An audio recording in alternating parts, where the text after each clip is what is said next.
Be a person of contentment. Be a person who is satisfied with what Allah subhanahu wa ta'ala has chose for him, chose for her.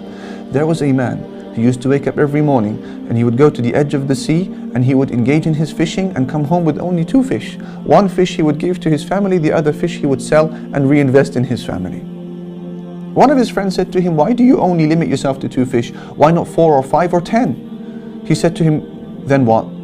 He said, "Well, then you will become more affluent." He said, "Then what?" He said, "Then you can think about employing another fisherman to work next to you." He said, "Okay, then what?" He said, "Well, eventually you can amass enough money to invest in a boat and bring you even more fish." He said, "Okay, then what?" He said, "Then you can invest in a fleet of boats." Can you imagine? And you will become even more affluent. He said, "Then what?" He said, "Then you can think about opening up your own fish store in town." He said, "Then what?" He said, "Then maybe you can think about expanding and having a franchise of shops." He said, "Then what?" He said, "Then you become a multi-millionaire." He said, "Then what?" He said, "Then you have peace of mind." He said, "My brother, I am already at peace." La ilaha illallah. In other words, why do you need to take me to the other side of the world in order to bring me to a destination that I have already arrived at? I'm already happy with what Allah has given me. I don't need any more.